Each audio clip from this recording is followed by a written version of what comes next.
Welcome to Agent After Hours. Today I am here with Stephanie and Jessica.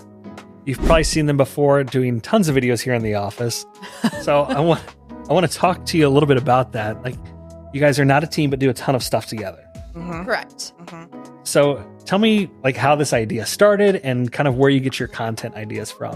I think we started like conceptually just thinking like, hey, maybe there's a need for some video and just to kind of reach clients in a different way. We have a similar style and how we interact with our clients, I feel like, which is kind of where we started brainstorming.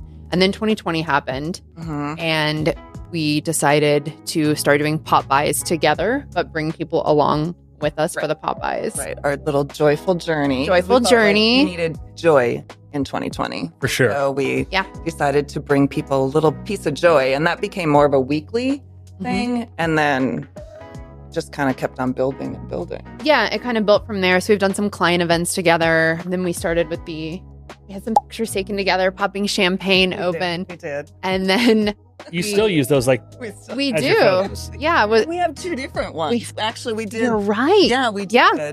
We had like we had individual brand, and then we're like, let's do one together just as randomly. And then this last one was let's just do the champagne popping and A little more intentional last time. But yeah, I guess we've done 2 champagne popping photo shoots together. So what I love about your videos is they're authentic. It's like who you guys are on camera, off camera. And so you guys are a lot of times doing mixed drinks, which is fun. But tell me, like, how do you come up with the content? What do you look for with ideas other than, hey, this is a new drink that I want to try?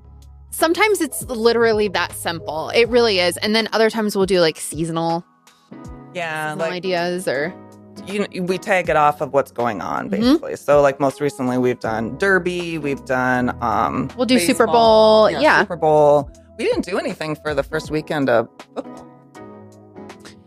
That's coming soon. Yeah. Maybe that's next week. Exactly. No, but usually we'll tag it off of holidays, like you said. Sometimes it'll be Put it like back to school. That's what we did instead, was back to school this time. Yeah. But you also do a great job of highlighting like local coffee shops and stuff like that. Yeah. So is it just love of coffee, or you like the niche places? It's a little bit of both. Yeah. It started with the niche locations. I think we were there. We go like maybe the first week that a lot of these places actually open. I think we hit up Holy Grounds years ago, like maybe in the first week they open. And then some of the other places we've gone to multiple locations just to try it out. But yeah, we both like coffee. And then we do sit there and work too. So we'll do the video and then we'll brainstorm on other things or, talk about clients and mastermind it out a little bit. But we have a good time. Yeah, no, and part of it too is just to bring attention to the local coffee shops because those are always the best ones, like the small ones, and just kind of experiment. And some people are like, they'll comment and they'll be like, "Oh, I haven't been there yet. How was it?" You know, and then that just kind of gets things going too. Well, and I love that you're doing the videos without necessarily even talking about real estate. Sometimes, no, that's our point. That's your point. That is the point. Yeah. And so you're reminding people, just based on your branding overall, that you're in real estate, but they're just seeing your face of somebody in the community that's enjoying the community. So what would you tell to somebody, because video is not easy for a lot of people, and you guys pull it off like you're naturals that have been doing it forever. So I've seen the behind the scenes. It's not always perfect. It's not always easy. No. What do you tell to somebody, an agent that wants to get into video that otherwise hasn't done it or they're afraid to? I always think so. We decided to do live because you can't go back. You can record it and then send it to someone to get edited, or not even send anyone to get it, and it just sits there and then it never goes anywhere. So Correct. we're like, this is better. And I don't know, it feels more natural when it's live. It really does. Just think about it. There's no time to think about it. And there's not. And you don't have to, there's no script, obviously, when we do it. And it's just, it's authentic, it's natural. Live is the easiest. We don't have to edit it. We just go. Yeah, there's no net when we're doing that. It's just the point. Just go. Just press the button and go. I think if I were to give advice to anyone that's wanting to get into video, it would be to start with the lives because it really is easier. Once you start talking, like I will occasionally, whenever I do feel nervous, which isn't that often, especially anymore, but like occasionally, I think we will feel a little nervous sometimes. I'll just pretend like it's my friend on the other side. Right. Yeah, I think when you're talking to somebody else, like, Abby's sitting here right now. Right. If you're talking to Abby, if I'm sitting here having a conversation with you, it's a lot easier than looking into the camera and trying to think of what my script is. Right. Absolutely. And that's why, you just did your teleprompter video, and I was like, I freaking hate the teleprompter. Like, it's my nemesis. Because I'll sit there and I'm like panicked about what's the next word, or it's halfway cut off and I'm not reading fast enough or slow enough. And so it's really difficult for me to do that. It's easier for me to sit here. But Abby's also saying to me, take like 29, I think was the max. I did 29 takes.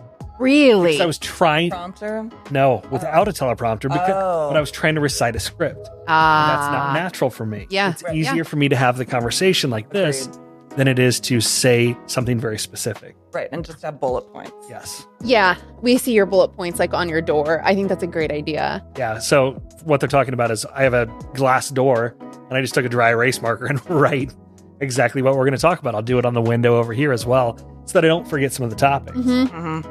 But yeah, the I don't know. We obviously aren't very good with scripting, and yes. No, I think your advice is fantastic on do it live, do it once, and don't watch it.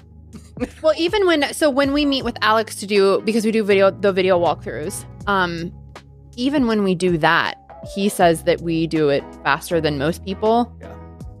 And I just don't really think about it. No, I just can't think about walk through like I'm walking through with a client, really. All right, so what I would say then. So I want to transition a little bit and talk about, what you guys are doing for your clients and how that's impacted your business, your listings, your marketing, everything to do with selling real estate. Because you recently just started doing the walkthrough videos within the last year or so. Mm-hmm. For me, I've had sellers kind of ask for that style of marketing. There's a lot more visibility behind it. Sure. I mean, we all know at this point that we're seeing things on social media and people are sharing things on social. So even a quick video before you walk in, even on your own, if it's not done professionally, makes a difference. So the exposure, I think, has helped. What do you think? Oh, yeah. I mean, I think the more you can get the video out there, I think the big thing that we do different is just the video portion of it. And I think it's good to see your face when you're in there. And I think that's a little bit different than other folks too, is just like, if I'm doing a one-person quick walkthrough type thing for a reel as you're getting ready to list something, I usually have the camera facing me, then walk in and then go through, and then have, an end cap or whatever. But it's just so that people know it's you doing something different. So, I mean, that's part of it. The video, the 3D walkthrough that we always get offered, the professional photography, and the reels, and sometimes too, like putting a map on your green screen and pointing places and stuff like that. I like that. That helps I like out that you too. do that. Yeah. I think it increases our approachability, just like as far as a community goes. And then that's brought new clients in, I think, for both of us. Well, I think too that it's not robotic, right? Right. It's very easy to have a video walkthrough like everybody else does, where it's, little drone shot, then zoom into the front door and then walk through the house real quick. But you're not getting a feeling of what that community looks like. Yeah. And so I think you guys do a great job of, talking about the house, the quick features, but it's not overwhelming. It's not, you're not reading me an encyclopedia or a thesaurus of adjectives 3.5 describing baths, the place. You're doing a great job of giving me the highlights. And with today's short attention span, it's digestible. Right. I can see the house in 60 seconds, maybe 90, and then I'm on to the next thing. Right. And if I have interest in it, then I'm going to reach out. But tell me a little bit about the difference when you are doing them on your own. Are you spending a lot of time editing them? Are you kind of taking the same approach of, hey, this is almost a one and done? Yep. Where I'm going to walk through, I'm going to talk a little bit about it, and then I'm going to post it. Yes. I feel like I want to do those things when I'm feeling creative and when I'm feeling quote unquote brave. And I think that's when the product comes out the best. So I'll do it. I'll put it in. I use CapCut. Do you still use CapCut? No, I use InShot. Okay. So I still use CapCut. I like the features. It's easy to navigate and you can trim it and throw everything in there and then just roll with it like that. That's why I like the quick walkthrough videos that it takes me seconds to do. Mm-hmm. Yeah. So then you just speed it up, you walk through, you speed it up, say a little something, and then, So it takes 5 minutes maybe to put something like that together. Well, and I like it, again, it's authentic because we all have our weird things that we do on camera that is how people see us talking daily. Correct. Right? So if you stutter or you talk out of the corner of your mouth or whatever it is. Okay, so tell me, other than doing the community videos and stuff that you're doing with local coffee shops, tell me a little bit about what you guys strive for with the client experience when you're listing a property. This year, for me, something that's been new that I did this early on in my career and I've switched back to it this year, I will meet with the seller multiple times just to kind of give them an idea of how things are going to go. I think setting expectations is very important this year in particular. Yeah. I don't bring a lot of marketing materials. I will provide some information that just kind of points to where I'm at on the internet versus bringing like printed marketing materials. I feel like that's gone over really well. People look at the videos, they look at the reviews, and they're happy with that. For me, the thing I've been striving for mostly this year is a little bit more video, a little bit more, because we've seen the power of social media and what it can do. And if you can just, provide that, and then also emailing the database and saying, hey, I've got this one coming up. Do you know anyone? Who do you know that is looking for someone in 123 Main Street or whatever? And that's kind of popped up some, that's just another thing. Well, hey, I'm a real estate agent. Hey, right. Asking the question. Exactly. I'm actively out there selling. And do you know anyone? Because I'm not asking you, it's not for you, it's for someone else. So that's kind of helped out a little bit, perk some curiosity, and people are like, no or yes, so just the reply back is a good thing to do. So absolutely. And I think you nailed it with having your email database, being able to send them items of value as opposed to, here's the automated search you're set up. Mm-hmm. They're getting those listing notifications from 8 different websites. Yep. So, one of the things that we talked about doing in the past, we've done it and it worked and we got away from it, but we need to go back to it, is sending out the email before you even go on the listing presentation. Mm-hmm. So you can gauge the interest of, a potential buyer and take that to the seller and say, hey, I have, my database is thousands of people. And I have 6 that replied back to this email. I didn't give them any details on price or anything. I just said, I've got a 3-bed, 2-bath in Kettering, getting ready to hit the market. Would you like more information? I'm not even sure I'm going to get the listing, but wish me luck. But that kind of proactive approach to marketing a property, you can go in, unlike any other agent, and say, hey, this is what I've already done to market the place. Yep. You can even shoot that as a video if you wanted to do it that way too. Absolutely. But, depends on if people at work, maybe they don't want to watch the subtitles are important, right? Yeah. So you've talked a little bit about client experience with sellers. How about buyers? Things have changed obviously a lot this year. What is the focus with buyers? Being very transparent. Transparency and education. Yeah.